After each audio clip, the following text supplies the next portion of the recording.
Hello friends, हम आज start करने जा रहे हैं foreign exchange and risk management. इसमें बहुत ही ज़्यादा इंपॉर्टेंट सब्जेक्ट है, बहुत ही ज़्यादा इंपॉर्टेंट चैप्टर्स है।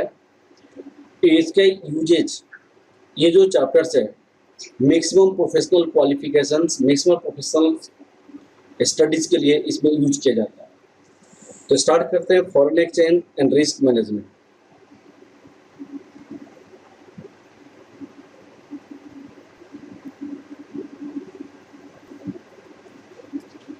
फॉरेन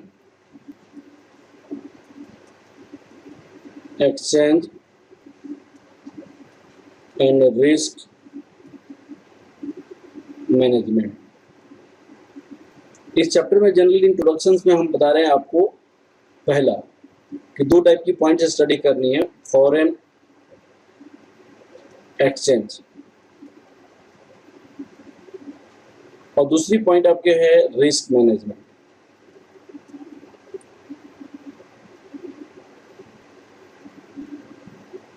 फॉरेन एक्सचेंज में हम स्टडी करते हैं कि फॉरेन करेंसी को कैसे एक्सचेंज किया जाएगा, और दूसरी आपको रिस्क मैनेजमेंट में स्टडी करनी है कि फॉरेन एक्सचेंज से जो रिस्क अराइज होता है उस रिस्क के बारे में हम कैसे कंट्रोल करेंगे, रिस्क को मिनिमाइज कैसे करेंगे, रिस्क को एलिमिनेट कैसे करेंगे, इसके बारे में हमें स्टडीज करनी है। तो सबसे पहला कंसेप्ट इसमें आपको मैं स्टार्ट करने जा रहा हूँ, कंसेप्ट नंबर वन। यहाँ कंसेप्ट नंबर 1 में हमें स्टडी करनी है type of currency. Concept number 1 में टाइप ऑफ करेंसी स्टडी करेंगे। तो जनरली दो टाइप की करेंसीज होती है, एक तो होम करेंसी होता है और एक फॉरेन करेंसी होता है। जो करेंसी होमलैंड में यूज किया जाता है उसको होम करेंसी कहते हैं। जो currency other then homeland use किया जाता है उसको क्या कहते हैं हम लोग, फॉरेन करेंसी कहते हैं। तो there are two types of currency. There are two types of currency. एक तो होम करेंसी होता है, होम करेंसी, और दूसरा आपका फॉरेन करेंसी होता है, फॉरेन करेंसी। एक होम करेंसी होता है, दूसरा फॉरेन करेंसी होता है। तो होम करेंसी किसे कहते हैं, जो होमलैंड में यूज किया जाता है उस करेंसी को। जैसे इंडिया के लिए रुपीज आपकी होम करेंसी है, यूएसए के लिए डॉलर होम करेंसी है, यूके के लिए पाउंड होम करेंसी है, जापान के लिए डॉलर यन होम करेंसी है। These are the home currency. और इंडिया के रिस्पेक्ट में जब आप कहेंगे तो फॉरेन करेंसी किसे कहा जाता है, other than home currency is said to be the foreign currency. Other than home currency is said to be the foreign currency. In respect of India, dollar is a foreign currency, pound is a foreign currency, yen is a foreign currency, euro is the foreign currency. These are foreign currencies in respect of India. Okay, then how will define this home currency? Home currency is defined as home currency.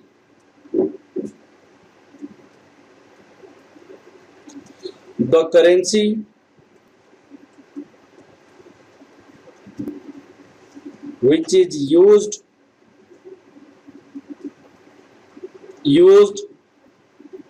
at homeland is said to be home currency.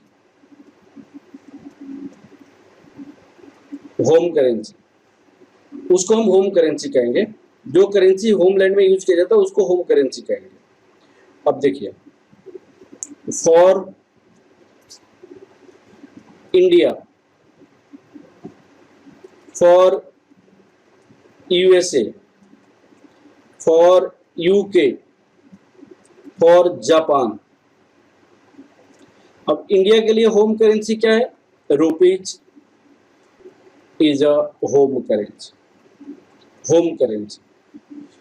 Dollar is a home currency, pound is a home currency, euro, Japan yen, N is the home currency.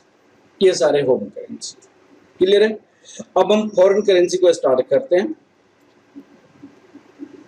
Foreign currency, the currency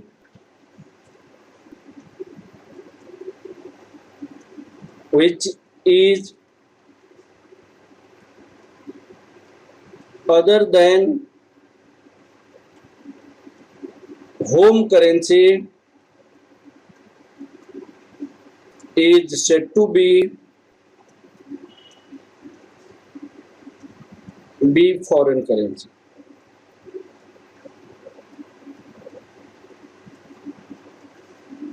For India, India के लिए देखिए dollar is a foreign currency because it is a currency of the USA. Pound is a foreign currency, it is a currency of UK. Yen is a foreign currency, it is a currency of Japan. Euro is a foreign currency, these are the foreign currency. अब यहाँ पे क्या देखेंगे, हमारे पास अगर दो type की currencies है, ए फॉरेन करेंसी इंडिया के लिए हो गया, तो ये इंडिया के लिए फॉरेन करेंसी डॉलर हो गया, इंडिया के लिए फॉरेन करेंसी डॉलर हो गया। लेकिन यूएसए के लिए वो होम करेंसी है, यूएसए के लिए वो होम करेंसी। जैसे पाउंड, इंडिया के लिए पाउंड फॉरेन करेंसी है क्योंकि फॉरेन लैंड में यूज किया जाता है, लेकिन यूके के लिए वो क्या है, होम करेंसी। डॉलर, जैसे यन, यन जापान के लिए होम करेंसी है, इंडिया के लिए फॉरेन करेंसी। तो दो टाइप का करेंसी होता है, बहुत ही सिंपल। और जहां तक एक्सचेंज ऑफ करेंसी की बात है, what is the exchange of currency? Exchange of currency में हमारे पास एक्सचेंज ऑफ करेंसी, करेंसी के एक्सचेंज में दो टाइप की करेंसी होता है। जैसे मान लीजिए home currency to foreign currency आप कैसे कन्वर्ट करोगे, इंडिया के रेस्पेक्ट में रुपीज टू डॉलर कैसे कन्वर्ट करोगे। दूसरी, आपको foreign currency to home currency कैसे कन्वर्ट करोगे। Suppose dollar to foreign, dollar to आपका रुपीज कैसे कन्वर्ट करोगे। Foreign currency to foreign currency कैसे कन्वर्ट करोगे, foreign currency to foreign currency. Like dollar to pound कैसे कन्वर्ट करोगे, ये आपको सीखनी है कि हो एक्सचेंज ऑफ करेंसी में कैसे कन्वर्ट करोगे, वो कन्वर्जन आपको सिखाया जाएगा। ठीक है। दूसरी बात है रिस्क क्या होता है, या रिस्क कैसे राइज होता है। तो any adverse happening which is uncertain is said to be risk. Any adverse happening which is uncertain, which is uncertain is said to be risk, be risk। उसको हम क्या कहेंगे, रिस्क कहेंगे। जो एडवर्स में हो, लॉस हो, उसको हम रिस्क कहा जाता है। तो फॉरेन करेंसी के एक्सचेंज में रिस्क बहुत होता है, क्योंकि एक्सपोर्ट का टाइम अलग होता है और कैश रिसीव का टाइम अलग होता है, इंपोर्ट का टाइम अलग होता है, पेमेंट की टाइम अलग होता है। हर एक अलग अलग टाइम के केसेस में अलग अलग करेंसी की एक्सचेंज रेट होता है। तो आपने वैल्यूएशन, आपने जो एक्सपोर्ट वैल्यू बताई है कुछ और बताई है, और करेंसी रिसीव हुआ कुछ और रेट से, तो उस केस में फॉरेन करेंसी के कारण क्या हो जाएगी, आपको लॉस होने के चांस है। जैसे जैसे मान लो कि यहां पे एक इंडियन कंपनी है, इंडियन कंपनी है, एक यूएसए की कंपनी है। यूएसए कंपनी ने ऑर्डर प्लेस किया है, यहाँ पे ऑर्डर प्लेस किया कि भाई साहब मुझे ये गुड सारी आप ऑर्डर कर दे, सेंड करें इंपोर्ट करने के लिए। यह गुड सारे क्या किया, इसने ऑर्डर दिया, यहाँ पे एक्सपोर्ट किया, यहाँ पे export to USA, export to USA at 3 month credit, 3 month credit पे इन्होंने एक्सपोर्ट कर दिया। अब इंडियन कंपनी ने यूएसए कंपनी को 3 मंथ क्रेडिट पे एक्सपोर्ट किया। अब एक्सपोर्ट करने के बाद जो एक्सपोर्ट वैल्यू है, export value ₹67,000, 67 lakh, sorry 67 lakh. लेकिन इंडियन कंपनी, उन्होंने रुपीज में वैल्यू लगाई हुई है, रुपीज में एक्सपोर्ट की वैल्यू लगाई हुई है। यूएसए कंपनी ने कहा नहीं जी, आप मुझे डॉलर में बताइए, मैं तो डॉलर में पेमेंट कर रहा हूँ। अब इंडियन कंपनी डॉलर में बताया, डॉलर में उनकी वैल्यू अभी क्या, टुडे स्पॉट रेट क्या था, today spot rate $1 equal to ₹67। तो $1 लाख के लिए आपको रुपीज कितनी हो जाएगी, 67 लाख हो जाएगी। अब यहां पे जो वैल्यू लगाई गई वो $1 लाख की वैल्यू 67 लाख बताई। अब ड्यूटी बात हो गई कि एक्सपोर्ट बिल कितनी बन गई डॉलर के रेस्पेक्ट में। Export bill in dollar 1 lakh, $1 lakh in 3 month credit. ये 3 मंथ क्रेडिट पे ये बिल बन गया कि भाई $1 लाख आप पेमेंट करेंगे, आप $1 लाख आप पेमेंट करेंगे। बात क्लियर हो गया। अब क्वेश्चन है कि 3 महीना वेट करेगा इंडियन कंपनी, आफ्टर 3 मंथ वो डॉलर मिलेगा उनको। After 3 month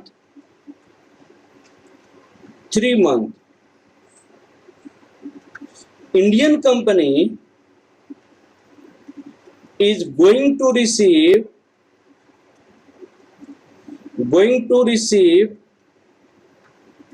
Indian company is going to receive $3 lakhs, 1 lakh, sorry 1 lakh. तो as per India no person is allowed to keep foreign currency at home. तो उसको क्या करना पड़ेगा, इंडियन कंपनी को as per the FEMA foreign exchange management act, इसको dollar को exchange कराना पड़ेगा रुपीज में, होम करेंसी में। और होम करेंसी में कराने के लिए ऑथोराइज्ड डीलर के पास जाना पड़ेगा, जो Reserve Bank of India authorised किया हुआ है। उनके पास इन्होंने गया तो स्पॉट रेट आफ्टर 3 मंथ क्या है, spot rate after 3 month, after 3 months $1 equal to ₹65 हो गया। तो जब इन्होंने एक्सचेंज कराया $1 लाख, तो 1 लाख के प्लेस पे ₹65 लाख इनको मिला।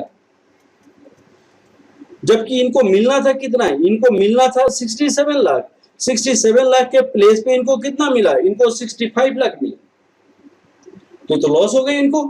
तो इस लॉस से बचने के लिए वो क्या करेंगे, आपको loss due to exchange, loss due to exchange, exchange के कारण इनकी लॉस हो गई। 67 लाख के प्लेस पे इनको 65 लाख मिला, तो 2 लाख की लॉसेज हो गई। और इस 2 लाख की लॉसेज को हम कैसे मिनिमाइज करेंगे, कैसे कंट्रोल करेंगे, उसके बारे में स्टडीज करें। क्लियर है। तो ये चैप्टर टोटली बेस्ड है फॉरेन करेंसी को कैसे करेंगे और रिस्क को कैसे मिनिमाइज करेंगे। अब इसके बाद हम आपको स्टडी करने जा रहे हैं कंसेप्ट नंबर 2। दूसरी कंसेप्ट है concept number 2, quotation of currency. Quotation of currency. तो करेंसी को 2 टाइप से कोट किया गया है। There are 2 type of quotation of currency. There are 2 type of quotation of currency. एक तो आपकी कोटेशन होता है डायरेक्ट कोट,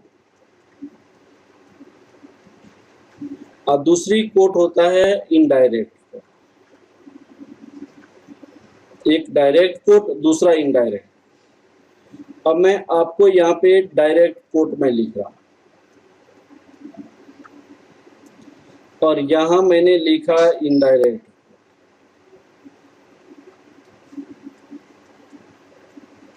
इनडायरेक्ट कोट मैंने लिखा, one is a direct quote, other is a indirect coat. जैसे कोटेशन होता है रुपीज पर डॉलर इज 50, रुपी पर डॉलर इज 50। इसको हम कैसे लिखेंगे? $1 equal to rupees 50, we write $1 equal to rupees 50।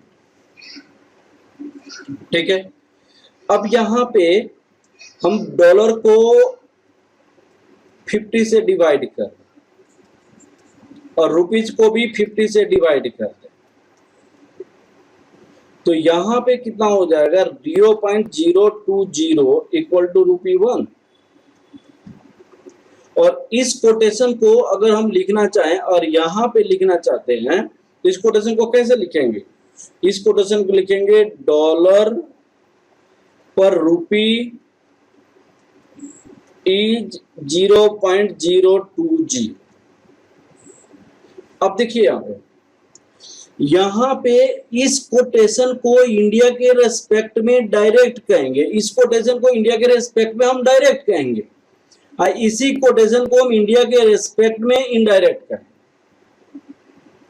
देखिए सेम है, सेम लिखा गया, दोनों का मतलब सेम ही होता है, लेकिन इंडिया के रेस्पेक्ट में इस वाली कोटेशन को डायरेक्ट कहेंगे और इंडिया के रेस्पेक्ट में इस वाली कोटेशन को, यहां पे जो कोटेशन है उसको इनडायरेक्ट कहेंगे। तो दोनों में डिफरेंसेस क्या है? यहां पे हमने डिफरेंसेस क्या देखा कि $1 में नंबर ऑफ रुपीज 50 है, $1 में नंबर ऑफ रुपीज 50 है। तो number of home currency India के रेस्पेक्ट में हम कैसे कहेंगे? Number of home currency for single unit of foreign currency, number of home currency for single unit of foreign currency, तो इसको हम डायरेक्ट कहेंगे। जब वही जब यहां पे आ जाता है, यहां पे ₹1 इक्वल टू $0.020, तो यहां पे number of foreign currency for single unit of home currency, तो इसको क्या कहेंगे? हम इनडायरेक्ट कहेंगे। जब single unit of home currency होता है और नंबर ऑफ फॉरेन करेंसी होता है तो उसको हम डायरेक्ट कहेंगे, इनडायरेक्ट। और जब नंबर ऑफ होम करेंसी होता है single unit of foreign currency, उसको हम डायरेक्ट कोट कहेंगे। तो दोनों में डिफरेंस एकदम आसान है। यहां पे क्या है? नंबर ऑफ फॉरेन करेंसी है और यहां पे क्या है? Number of home currency. ऐसे इसको प्रोनाउंस भी करते हैं तो होम करेंसी को डायरेक्ट नाम ले रहे हैं, डायरेक्ट रुपीज पर डॉलर। और यहां पे जब हम पढ़ते हैं डॉलर पर रुपी, पर के बाद हम रुपीज का नाम ले रहे हैं, तो ये वाला क्या हो गया? इनडायरेक्टली रूप से नाम ले रहे हैं रुपीज का, यहाँ पे डायरेक्ट रूप से नाम ले रहे हैं। याद करने के लिए ये तरीका है, लेकिन डिफिनीशन क्या कहता है? when there is a number of home currency is written for single unit of foreign currency, then it is said to be the direct quote. When number of home currency is written for single unit of foreign currency, then it is said to be the direct quote. What is the indirect quote? Number of foreign currency is written for single unit of home currency, then it is said to be the indirect quote. Number of foreign currency for single unit of home currency is said to be the indirect. याद करने का तरीका क्या? जब directly नाम home currency का लेते हैं तो उसको डायरेक्ट, और जब इनडायरेक्टली नाम इसको लेते हैं होम करेंसी को इनडायरेक्ट। तो इंडिया के रेस्पेक्ट में this is the direct code and India के रेस्पेक्ट में this is the indirect code. Simple सी बात है, सिंपल सी लॉजिक है कि जब when there is a number of home currency is written for single unit of foreign currency, then it is a direct. Number of home currency is written, number of, जैसे India के respect में number of rupees है, तो number of home currency is return for single unit of this foreign currency, then it is a direct quote. A number of foreign currency for single unit of home currency, then it is said to be the indirect. ठीक है, अब चलिए हम इसको थोड़ा सा आगे की ओर बढ़ते हैं। जैसे हम स्टार्ट करते हैं direct code.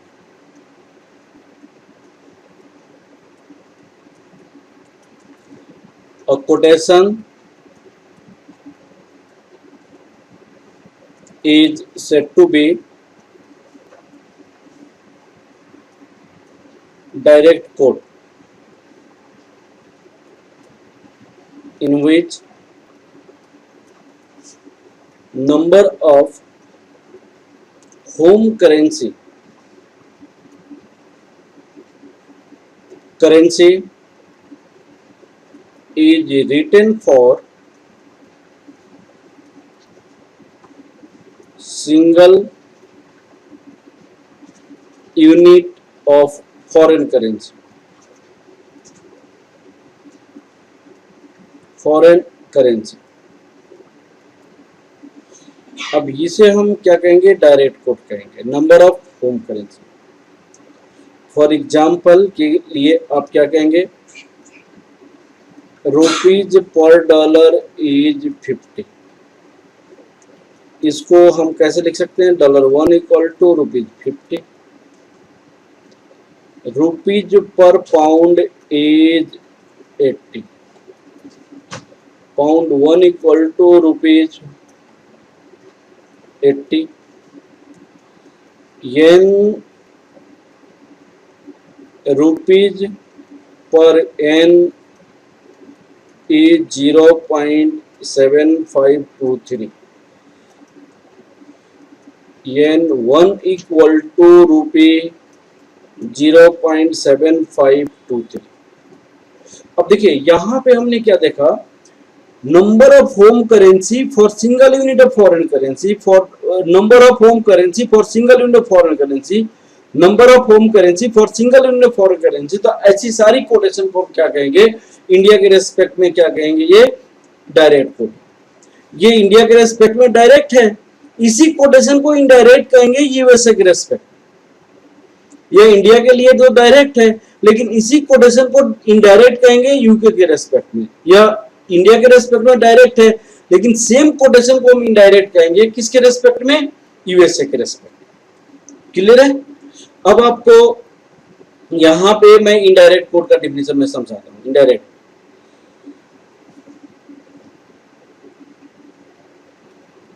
Indirect code,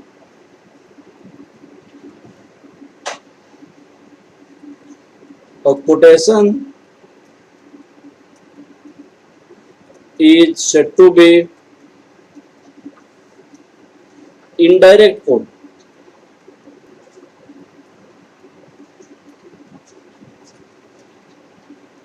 in which number of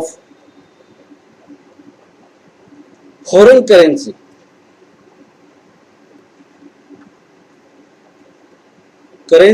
is written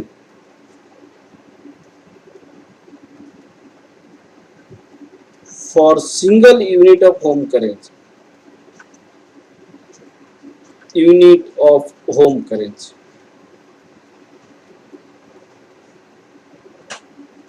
for single unit of home currency। अब यहाँ पे आपको, जैसे मैं एग्जांपल के लिए मैं दे रहा हूं, यहाँ पे डॉलर पर rupee is 0.020, rupee 1 equal to $0.020, pound पर rupee is 0.015, rupee 1 equal to pound 0.015, yen पर rupee is 2.7253, rupee 1 equal to yen 2.7253। तो इसको हम इनडायरेक्ट कोड कहें। देखिए यहाँ हर एक केसेस में रुपी सिंगल यूनिट में है, रुपी सिंगल यूनिट में है, रुपी सिंगल यूनिट में, तो इसको हम इनडायरेक्ट कोड कहें। तो होम करेंसी के रेस्पेक्ट में इसको डिफाइन किया जाता है। होम करेंसी जब नंबर ऑफ यूनिट्स में लिखा जाता है उसको डायरेक्ट कहा जाता है। होम करेंसी जब सिंगल यूनिट में लिखा जाता है उसको क्या कहते हैं हम, इनडायरेक्ट कोड कहा जाता है। अब ये सारी कोटेशन को, अब ये तो इंडिया के रेस्पेक्ट में इनडायरेक्ट है, लेकिन यूएसए के रेस्पेक्ट में डायरेक्ट है। यह इंडिया के रेस्पेक्ट में इनडायरेक्ट है क्योंकि सिंगल यूनिट रुपीज है। यूके के रेस्पेक्ट में डायरेक्ट है। यह इंडिया के रेस्पेक्ट में इनडायरेक्ट है क्योंकि सिंगल रुपीज में रुपीज है, लेकिन यन जापान के रेस्पेक्ट में ये डायरेक्ट है। तो एक कंट्री के लिए डायरेक्ट तो दूसरी कंट्री के लिए इनडायरेक्ट, एक कंट्री के लिए डायरेक्ट तो दूसरी कंट्री के लिए इनडायरेक्ट। अब एक मैं एग्जांपल मैं बताना चाहता हूं जिसमें आपका देखिएगा, दोनों में होम करेंसी कोई नहीं, आपको इंडियन है। आप यहां पे लिखा है डॉलर पर पाउंड, एज 1.5214, ये आपकी कोटेशन। अब इंडिया के रेस्पेक्टिव में मान लीजिए मैं कोटेशन करना चाहता हूं, तो इंडिया के रेस्पेक्टिव तो इंडियन करेंसी है नहीं है, तो इंडिया के रेस्पेक्टिव में डिफाइन नहीं किया जा सकता है। अब ये जो कोटेशन है, ये कोटेशन हम या तो यूके के रेस्पेक्ट में बोल सकते हैं या तो हम यूएसए के रेस्पेक्ट में बोल सकते हैं। तो यहां हम कैसे लिखेंगे? हम लिखेंगे पाउंड 1 इक्वल टू डॉलर 1.5214, तो दिस कोटेशन, तो यह कोटेशन तो होम करेंसी इंडिया के रेस्पेक्ट में है ही नहीं, तो हम कह सकते हैं in respect of pound it is indirect, क्योंकि सिंगल यूनिट में लिखा गया है। Quote in respect of dollar it is direct. जब होम करेंसी नहीं होता है, तो ये कौन सा केस था? when there is a no home currency, when there is no home currency, जब होम करेंसी आपके पास नहीं है तो हम ऐसी कोटेशन करेंगे, डायरेक्ट और इनडायरेक्ट। क्लियर है बेटा? अब एक क्वेश्चन देखते हैं, हम जैसे एग्जांपल के लिए यहां पे रूपी पर डॉलर इज 60, रुपये पर पाउंड इज 80, रुपये पर एन इज 0.7325। अब आपसे क्वेश्चन कहा गया कि this are the direct quotes, these quotation are direct quote in respect of India, now we want to convert the quotations, in indirect quote we can convert the questions। तो indirect quote में कैसे convert किया जाएगा वो आप देखिएगा please. indirect quote में अब यहां पे हमारे पास था रूपी पर डॉलर इज 60, तो हम कैसे लिख सकते हैं? Dollar 1 equal to rupee 60 change कर सकते हैं। अब this is the direct coat,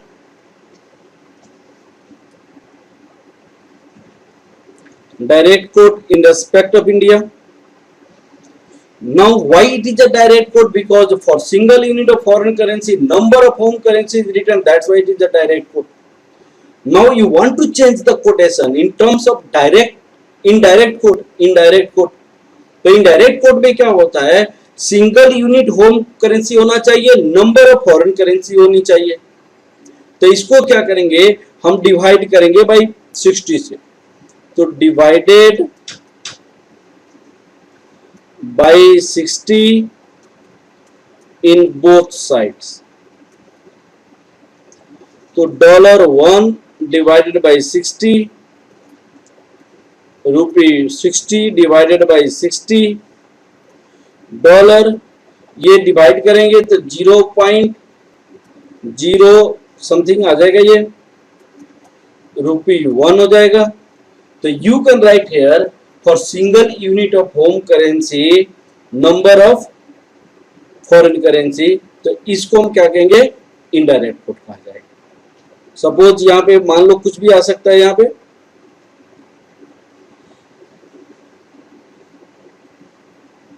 1 something आ जाएगा, तो this is just said to be the indirect coat.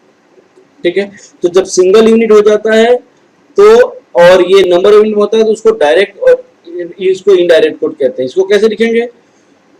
Dollar पर रूपी इज 0.01 समथिंग है।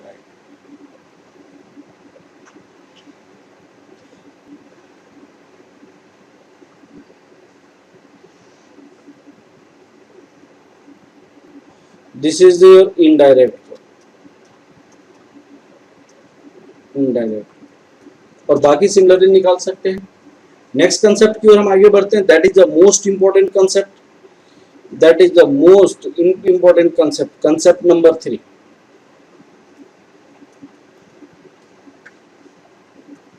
Concept number 3, it is the most important concept. यहां पे quotation of bank, quotation of bank, it is the most important concepts। आपको quotation of bank को बहुत अच्छे से समझनी है, क्योंकि जितने भी क्वेश्चंस आपके एग्जाम में आने वाले हैं या एग्जाम करने वाले हैं, सारी क्वेश्चंस में आपको कोटेशन ऑफ बैंक से फेस करना पड़ेगा। सारी क्वेश्चन में बैंक के साथ आपको फॉरेन करेंसी का एक्सचेंज करना पड़ेगा। तो यहाँ कोटेशन ऑफ बैंक दो टाइप का होता है। एक तो होता है one way quotation, one way quotation, like $1 equal to ₹60। तो वन वे कोटेशन में क्या होता है कि हम एक ही कोटेशन रहता है और एक ही रेट होता है, डॉलर का रेट ₹60। तो या तो बीट रेट हो या तो ये आस्क रेट होता है। हमारे पास आस्क रेट बीट रेट किसे कहा जाता है? बाई करने वाला रेट अलग होता है और सेल करने वाला रेट अलग होता है। जैसे हम बैंक में डॉलर को लेकर जाएंगे तो बैंक हमसे डॉलर बाई कर लेगा, और फिर हम रुपया लेकर जाएंगे बैंक में डॉलर खरीदने के लिए तो बैंक हमें डॉलर बेच भी देगा। तो that is said to be the two way quotation. तो जनरली जैसे ज्वेलरी शॉप में होता है, चून गोल्ड हम सेल करने जाते हैं, गोल्ड परचेज करने जाते हैं ज्वेलरी शॉप में, पीपी ज्वेलर्स के पास। पीपी ज्वेलर्स का गोल्ड लेकर जाएंगे तो गोल्ड परचेज कर लेंगे। अब पीपी ज्वेलर्स के पास हम गोल्ड खरीदने जाएंगे तो बेच भी देगा। तो उनके पास दो रेट होता है, खरीदने की रेट कुछ और होता है, खरीदने का रेट थोड़ा कम होता है, और बेचने का रेट कुछ और होता है, बेचने का रेट थोड़ा सा ज्यादा होता है। तो that is said to be the two way quotation, that is said to be the two way quotation. One way quotation में क्या होता है, या तो सिर्फ खरीदने का रेट होगा या तो सिर्फ बाई करने का रेट होगा। तो जब आपको बाई और सेल करने का सेम रेट होता है तो उसको क्या कहते हैं? वन वे कोटेशन कहा जाता है, लाइक दिस। तो वन वे कोटेशन में ज्यादा टेंशन नहीं है। One way quotation you don't have to understand too much. The one way quotation किसे कहते हैं? The quotation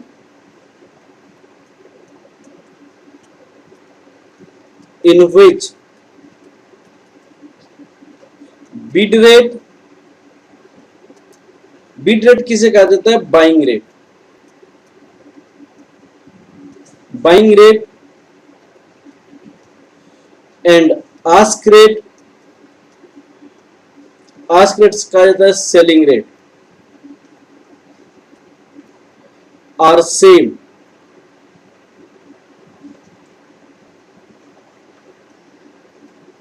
Same is said to be one way quotation, one way quotation। this is said to be the one way quotation। जैसे हम restaurant में खाना खाने जाते हैं तो खाना खाकर हम आ जाते हैं, हम सिर्फ खाना खरीद लेते हैं, खा लेते हैं और वहां से आ जाते हैं। लेकिन अगर हम ऐसे कहीं खाना बनाकर हम रेस्टोरेंट में लेकर जाए और कहें कि भाई ये खाना तुम खरीद लो, तो वो नहीं खरीदेगा। तो that is the said to be the one way quotation where only buy work is done only buy और sell, that is said to be the one way quotation. तो it is a very easy. वो एक आपका rate रहता है, उससे खरीदो या उससे बेचो। अब आपको जैसे मान लीजिए एक और रेट में लिखता हूं, पाउंड 1 इक्वल टू ₹80। तो this is the one way quotation. Euro 1 equal to €1 = 75। This is the one way quotation. Okay. अब हम डिस्कस करने जा रहे हैं टू वे कोटेशन के base, that is the important to way quotation. To way quotation, this is the most important quotation, to way quotation. To way quotation में कैसे लिखा जाता है? यहाँ पे डॉलर है 1 rupees 40.50 rupees 40.60। Now what is the difference between these two? It is said to be bid rate. It is said to be the ask rate. Bid rate means खरीदने का रेट और ask rate means बेचने का rate. दोनों में बहुत ही ज्यादा differences है, थोड़ा सा समझदारी के अनुसार। अब जैसे कोई चीज हम खरीदते हैं, हम बेचते हैं,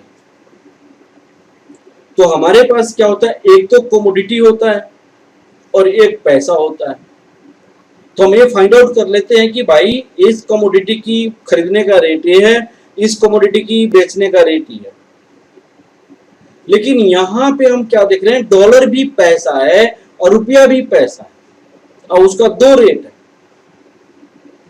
तो उस केस में हम कैसे कोटेशन को फाइंड आउट करेंगे, ये आइडेंटिफाई करना बहुत जरूरी है। कब बिड रेट लगाएंगे, कब आस्क रेट लगाएंगे, किसके लिए? एक आदमी, एक पर्सन के लिए बिड रेट हो जाएगा और दूसरे के लिए वो आस्क हो जाएगा, खरीद रहा है। तो एक पर्सन बेचेगा, दूसरा पर्सन क्या करेगा? खरीदेगा। अब यहां पे करेंसी को आइडेंटिफाई करना जरूरी है। इसके लिए एक एग्जांपल हम अब समझाना चाहता हूं। यहां पे एक एग्जांपल, देखिए, एक पोटैटो का होलसेलर, पोटैटो होलसेलर किसी मंडी में क्या करता है? पोटैटो होलसेलर किसी मंडी में क्या करता है? अपनी होलसेलर की दुकान को खोल के बैठा रहता है। उसके पास दो टाइप की कस्टमर्स आते हैं पोटैटो के होलसेलर के पास। एक तो पोटैटो उसको बेचने के लिए आता है और दूसरा पोटैटो उसको खरीदने के लिए आता है। जैसे दिल्ली में आजादपुर मंडी है, आजादपुर मंडी में होलसेलर है, होलसेलर, इनके पास दो टाइप की कस्टमर्स आते हैं। इन होलसेलर के पास दो टाइप का कस्टमर्स आते हैं। यहां पे सुबह सुबह सबसे पहले यूपी से, एमपी से, पंजाब से, हरियाणा से, सब जगह से supplier of potato, supplier of potato, supplier of potato यहां पे पोटैटो लेकर आएगा और इनको रात में ही सप्लाई कर देगा। 4 बजे तक सप्लाई हो जाता है। तो ये इनको पोटैटो आएगा, यहां पे पोटैटो आया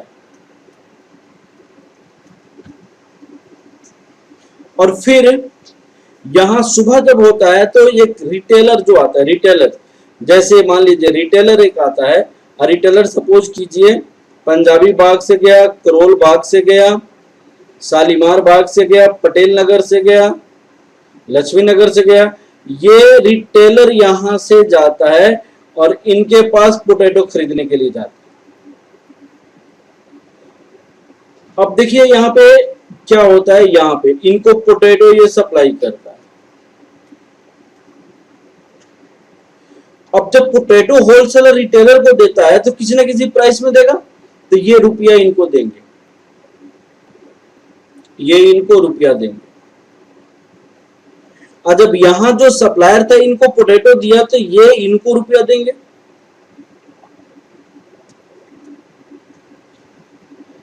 तो होलसेलर एक जगह से रुपया ले रहा है और दूसरी जगह रुपया दे रहा है। होलसेलर एक जगह से रुपया ले रहा है, दूसरी जगह रुपया दे रहा है।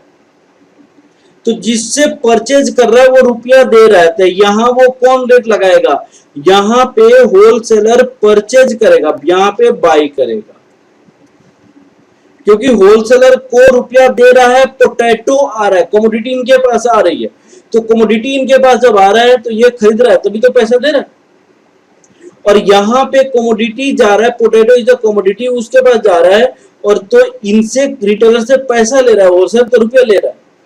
अगर सपोज कीजिए पोटैटो का रेट 1 kg पोटैटो ऐसे लिखा गया है, 1 kg potato equal to ₹10 equal ये ₹12 लिखा है, इसका मतलब क्या है, ये उनको बाइंग रेट है और ये उनका सेलिंग रेट है। तो यहाँ जो बाई करेगा ये 10 रुपए की रेट से यहाँ पे बाई करेगा, और इनसे जो बेचेगा ये 12 रुपए की रेट से बेचेगा। तो होलसेलर जैसे यहाँ पे जाजपुर मंडी के पोटैटो का होलसेलर मैंने एग्जांपल दिया, उसी तरह बैंक भी होता है। रिजर्व बैंक ऑफ इंडिया ने जिसको ऑथोराइज्ड किया हुआ है फॉरेन करेंसी खरीदने और बेचने के लिए, that is also wholesaler of the foreign currency, wholesaler of the foreign currency. Exactly इसी एग्जांपल के जैसे हमारे पास आएगा एक दूसरा एग्जांपल मैं आपको देना चाह रहा हूं, यहां पे सेम उसी एग्जांपल के जैसे आपके पास आएगा। देखिएगा, जैसे यहां पे बैंक होता है,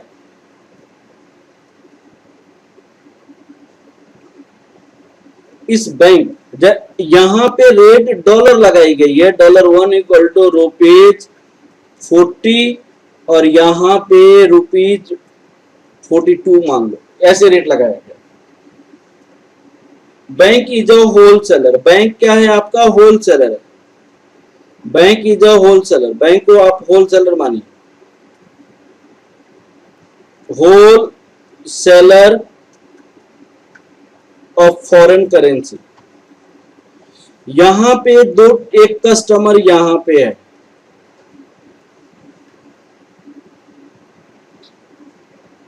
और एक कस्टमर यहां पे है, ये 2 कस्टमर इनके पास है।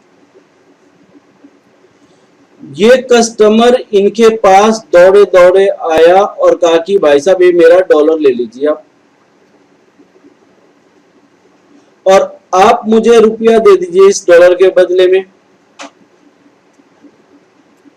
ठीक है। ये भी कस्टमर इनके पास दौड़े दौड़े आया और कहा कि भाई साहब आप मुझे डॉलर दे दीजिए और मैं आपको उस डॉलर के बदले में रुपया दे देता हूं।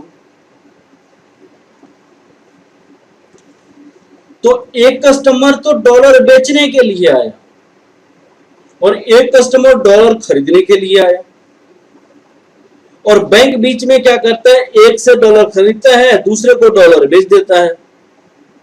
तो यहां पे ये डिसाइड करना पड़ा कि कमोडिटी करेंसी कौन सी है, कमोडिटी करेंसी कौन सी करेंसी की प्राइस बैंक ने कोट किया हुआ है, कौन सी करेंसी की प्राइस बैंक ने कोट किया हुआ है। तो आपको माइंड में ये होना चाहिए, जो करेंसी सिंगल कोट में लिखी गई है, जो करेंसी सिंगल कोट में लिखा गया उसकी प्राइस कोट करता है बैंक। तो सबसे पहले आपको कौन कौन सा स्टेप्स लगानी है, कौन कौन सी स्टेप फॉलो करनी है, वो सारी स्टेप्स को मैं एक एक करके मैं लिख रहा हूं।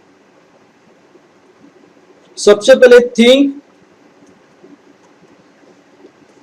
From the point of view of bank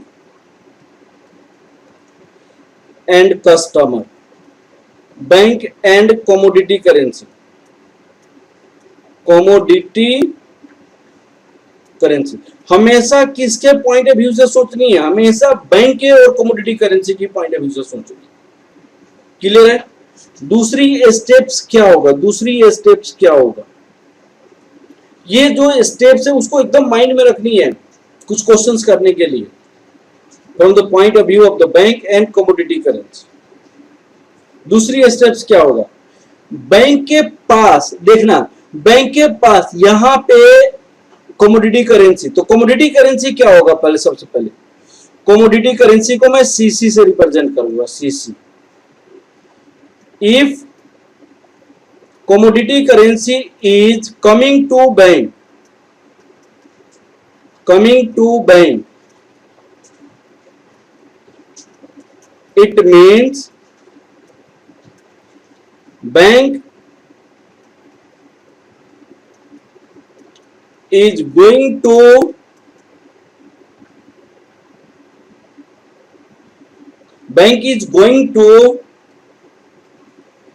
buy the commodity currency, hence bid rate is applied. bid rate का मतलब low rate is applied. तो यहां पे जैसे इस कस्टमर ने क्या दिया कि डॉलर आया, तो if commodity currency coming to bank, तो कमोडिटी यहां पे डॉलर है, डॉलर कमोडिटी है। क्यों डॉलर कमोडिटी है? क्योंकि ये सिंगल कोट में लिखा गया है, सिंगल कोट में कमोडिटी करेंसी ये सिंगल कोट में लिखा जाता है, सिंगल कोट में।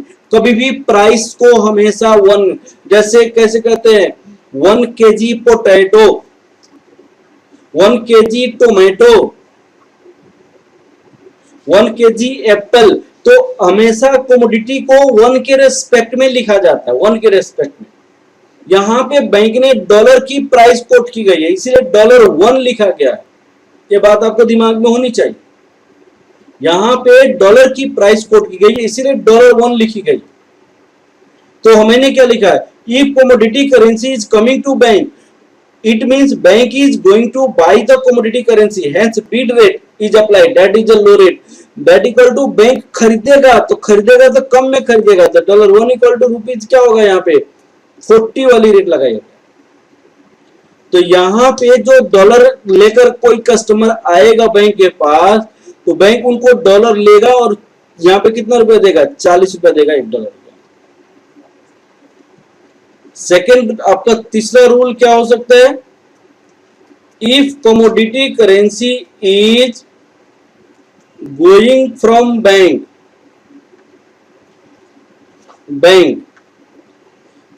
It means bank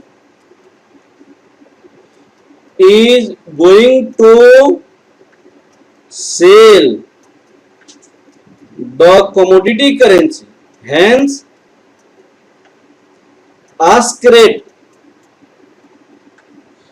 that is high rate is applied, high rate। यहां पे $1 इक्वल टू ₹42 लगाए।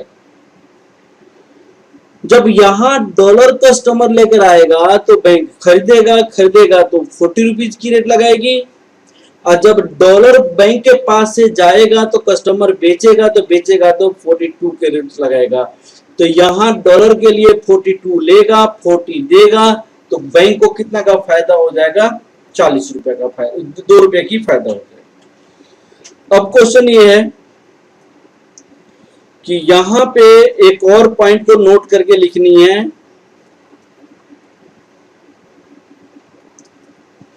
The currency which is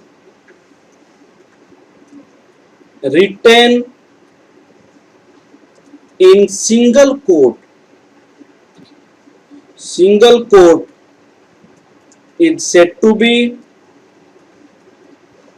commodity currency। ये तो आपको माइंड में होनी चाहिए। The currency which is written in a single quote that is said to be the commodity currency। Simple सी बातें हैं यहाँ पे कोटेशन ऑफ बैंक में। मैं बहुत सारे एग्जांपल्स आपको कराऊंगा जिससे आपको क्लियर हो जाएगा पॉइंट। सिंपल सी बात है, हमेशा बैंक और कस्टमर के, बैंक और कमोडिटी करेंसी के पॉइंट ऑफ व्यू से सोचनी है। बैंक और कमोडिटी करेंसी की पॉइंट ऑफ व्यू से सोचनी है। सब पहला पॉइंट बैंक और कमोडिटी करेंसी की पॉइंट ऑफ व्यू से सोचनी है कोटेशन को आइडेंटिफाई करने के लिए। दूसरी, बैंक और कमोडिटी करेंसी की पॉइंट ऑफ व्यू से सोचनी है। दूसरा, कमोडिटी करेंसी कौन सा होता है? जो सिंगल कोट में होता है, सिंगल कोट में होता है। तो बैंक होलसेलर है कमोडिटी करेंसी का, ये बात दिमाग रखना। Bank is the wholesaler of commodity currency, ये आपको माइंड में रखनी है। Bank is the wholesaler of the commodity currency. अगर कमोडिटी करेंसी कौन होता है, सिंगल कोट में होता है। तीसरी point, commodity currency coming to bank, commodity currency bank के पास आ रहा है तो बैंक बाई करेगा कमोडिटी करेंसी को। अब बाई करेगा तो बीट रेट लगाएगा, बीट रेट लगाएगा, bid rate that is a low rate. और commodity currency is going from bank, going from bank, जा रहा है कमोडिटी करेंसी, इसका मतलब कमोडिटी क्या कर रहा है, सेल कर रहा है और हाई रेट लगाएगा। इस तरह हम लो रेट, बीट रेट और हाई रेट यूज करते हैं। सिंपल सी एकदम तरीका। हमेशा बैंक और कमोडिटी करेंसी की पॉइंट ऑफ व्यू से सोचनी है। जो करेंसी हुई चीज written in single code that is assumed to be commodity currency, उसको हम कमोडिटी करेंसी कहते हैं। अगर कमोडिटी करेंसी बैंक के पास आया तो बैंक खरीदेगा, खरीदेगा तो लो रेट पे खरीदेगा, और कमोडिटी करेंसी से बैंक के पास से जाएगा तो बेचेगा, बेचेगा तो हाई रेट से बेचेगा। चलिए एक एग्जांपल मैं बताना चाहता हूं।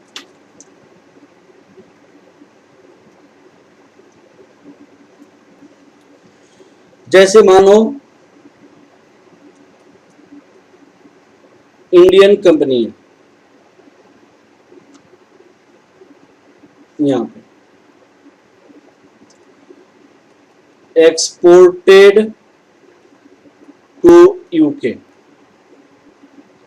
and received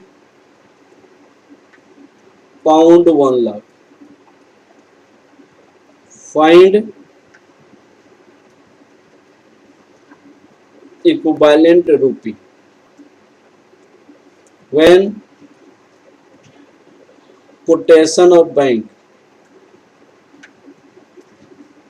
बैंक का कोड क्या है,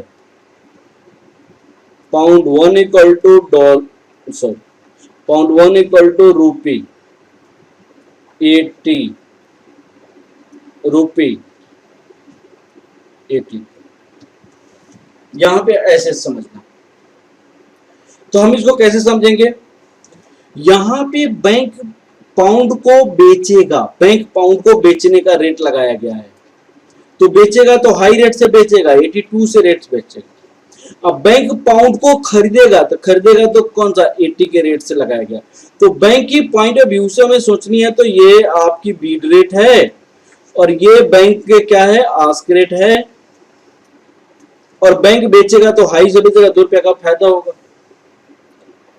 तो मैंने कहा था कि हमेशा किसके पॉइंट ऑफ व्यू से सोचनी है, बैंक और कमोडिटी करेंसी की पॉइंट ऑफ व्यू से सोचनी है। कमोडिटी करेंसी किसे कहा जाता है, जो सिंगल कोड में लिखा जाता है उसे कमोडिटी करेंसी कहा जाता है। This is a commodity currency, this is a commodity currency, it is written in a single code, that's why this is a commodity currency, it is a commodity currency, it is a commodity currency.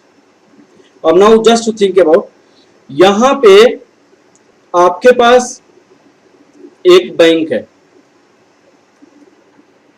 Bank को यहां पे देखिए, यहां पे Indian exporter है।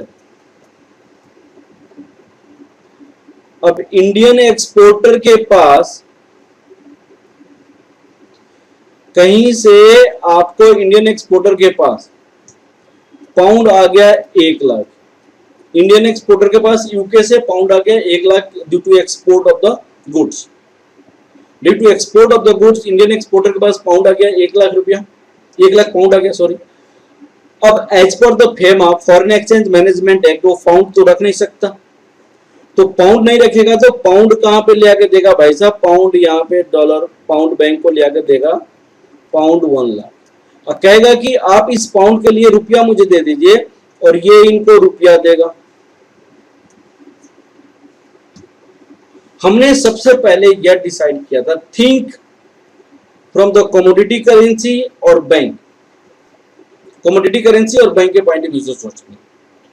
दूसरी बात मैंने क्या कहा था कि the currency which is written a single code that is said to be the commodity currency, तो यहां पे पाउंड कमोडिटी करेंसी है because it is written a single. If commodity currency is coming to bank, if commodity currency is coming to bank, it means bank is going to buy the commodity. If commodity currency is coming to bank, it means bank is going to buy the commodity, hence bid rate that is a low rate applied. तो यहाँ पे हम pound को कौन सी commodity currency bank के पास आ रहा है तो पाउंड 1 इक्वल टू ₹80 का रेट लगेगा और पाउंड 1 लाख इक्वल टू कितने का रेट लगेगा, pound 1 lakh equal to 80 into 1 lakh that equal to ₹80 lakh लगेगा, ये रेट लगेगा। ठीक है, इस एग्जाम्पल को थोड़ा सा हम अलग तरीके से देखेंगे। इस एग्जाम्पल को जैसे बैंक का कोटेशन है हमारे पास, बैंक का $1 पाउंड 1 इक्वल टू ₹80 82। यहां पे इंडियन कंपनी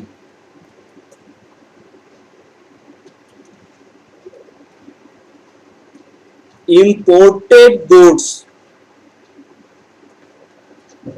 from UK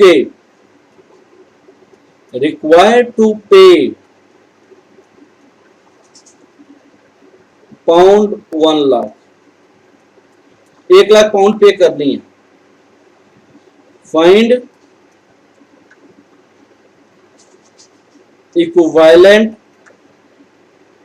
रूपी, आपको इक्विवेलेंट रूपी निकालनी है। क्लियर है? अब आप देखिए, हमें सोचना है हमेशा बैंक और कमोडिटी करेंसी के पॉइंट ऑफ व्यू से सोचना। यहां पे एक कस्टमर है,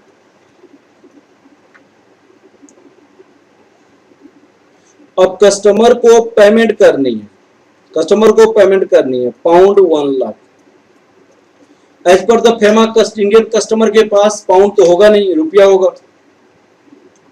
तो ये पाउंड जो पेमेंट करनी है वो कैसे पेमेंट करेंगे, वो बैंक से खरीद कर पेमेंट करेंगे, बैंक से खरीद कर वो पेमेंट करेंगे। तो बैंक से कैसे खरीदेंगे वो, तो बैंक को ये रुपया देंगे। ये कस्टमर दौड़े दौड़े दौड़े दौड़े दौड़े बैंक में जाएगा और कहेगा कि भाई साहब आप मुझे क्या करो, आपको मैं रुपया दे रहा हूं, आप मुझे पाउंड दे दो। तो ये बैंक इनको पाउंड देगा। क्लियर है? अब जो पाउंड आएगा ये कस्टमर जाके बाद पेमेंट करेगा। अब मैंने कहा था सबसे पहले कोटेशन को आइडेंटिफाई करने के लिए सबसे पहले बैंक और कमोडिटी करेंसी के बारे में सोचनी है, इसको और इसके बारे में सोचना है। Why it is a commodity currency? Because it is written in a single unit. Single unit में लिखा गया इसलिए ये कमोडिटी करेंसी होगा। Commodity currency, why it is a commodity currency? Because it is written in a single unit. ये commodity currency single unit में लिखी गई है। अब आप देखिए, हमने कहा कि बैंक और कमोडिटी करेंसी के पॉइंट ऑफ व्यू से सोचना। If commodity currency is coming to bank, bank is going to buy the commodity, hence bid rate that is a low rate is applied। फिर मैंने बोला था commodity currency going from bank, commodity currency is going from bank, bank is going to sell the commodity, therefore ask rate is applied। तो in this case commodity currency जो pound है वो bank के पास से जा रहा है। कमोडिटी करेंसी जो पाउंड्स है बैंक के पास से जा रहा है, तो इसीलिए हम कौन सी रेट लगाएंगे, हम आस्क रेट लगाएंगे। That is the ask rate is, bank pound को बेच रहा है, बैंक के पास से जा रहा है, बैंक सेल कर रहा था, आस्क रेट लगाएंगे।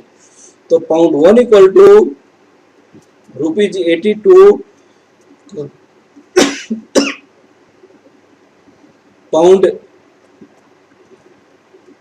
1 लाख इक्वल टू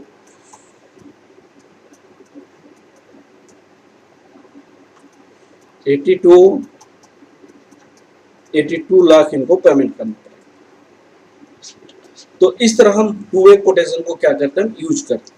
एक और एग्जांपल देखना चाहते हैं, जैसे दूसरी एग्जांपल देख लीजिए आप। यहां पे कोटेशन लिखी गई है एक यूएसए की कंपनी, और यहां पे रेट लिखा गया है ₹1 इक्वल टू $0.023, $0.025। यहाँ पे कमोडिटी करेंसी कौन सी है? रुपया है। Why commodity currency is rupees? Because it is written in a single code, because it is written in a single code.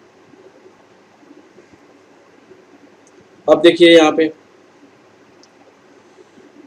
USA company exported goods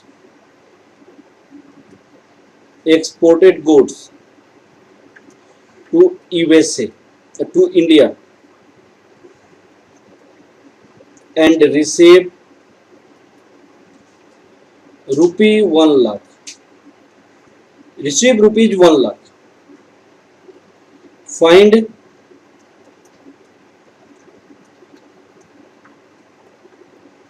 equivalent dollar। अब इस question में देखिए, अब बताइए यूएसए कंपनी के पास आ गया, यहां पे हम क्या लिखेंगे? बैंक लिखेंगे, यहां पे कस्टमर लिखेंगे, ये यूएसए का कस्टमर है, इनके पास डॉलर आ गया, सॉरी रुपी 1 लाख आ गया। तो यूएसए में रुपी क्या होगा? कुछ फायदा नहीं है। तो ये क्या करेगा? यहाँ पे ये दौड़े दौड़े दौड़े दौड़े रुपया बैंक में देगा, सॉरी रुपीज बैंक में देगा। अब बैंक इनको क्या देंगे? कस्टमर को डॉलर। यहां पे बैंक ने जो प्राइस कोट किया गया, रुपया का प्राइस कोट किया हुआ। तो मैंने कहा था कि बैंक और कमोडिटी करेंसी की पॉइंट ऑफ व्यू से सोचनी है। तो बैंक के पास कमोडिटी करेंसी आ रहा है तो बैंक बाय करेगा, अब बाय करेगा तो लो रेट लगा। तो कमोडिटी करेंसी यहां पे रुपीज है, कमोडिटी करेंसी यहां पे रुपीज है, और रुपीज किसके पास आ रहा है? रुपीज है बैंक कमोडिटी करेंसी। रुपीज किसके पास आ रहा है? रुपीज बैंक के पास आ रहा है। तो बैंक के पास आ रहा है तो बाय करेगा, इसलिए बाय करेगा तो हम ऐसे रेट लगाएंगे। अब क्वेश्चन ये है कि यहां पे कोटेशन कैसे लिखे?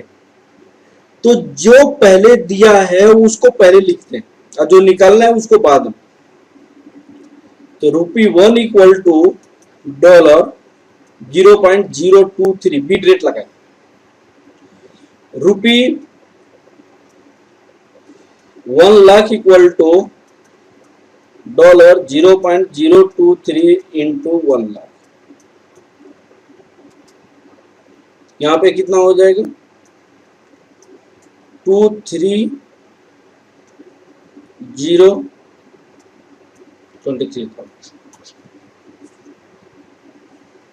अब उसी तरह यह रेट है हमारी,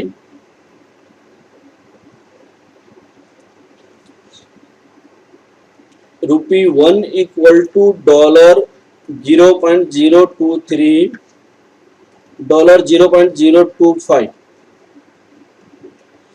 यूएसए कंपनी है, imported goods from India, required to pay rupee 1 lakh, find equivalent rupee, equivalent dollar. तो जैसे यहां पे बैंक होगा यूएसए का, यहां पे कस्टमर होगा USA, USA company, USA company को पेमेंट करनी है रुपया 1 लाख। अब यूएसए कंपनी के पास रुपया कहां से आए? तो बैंक के पास। तो ये यूएसए का कस्टमर है या यूएसए की कस्टमर है, तो इनके पास डॉलर होगा तो डॉलर लेकर कहां पे जाएंगे? बैंक में जाएंगे, और बैंक यहाँ पे क्या देगा? इनको रुपया देगा। अब वह रुपया ये क्या करेंगे? आप यह रुपया ये यहाँ पे पेमेंट कर देंगे यूएसए इंडियन कंपनी को। अब क्वेश्चन ये है कि कोटेशन कौन सा होगा? अब यहाँ पे दो है, दो में कौन सा होगा? तो ये आपका बीट रेट होता है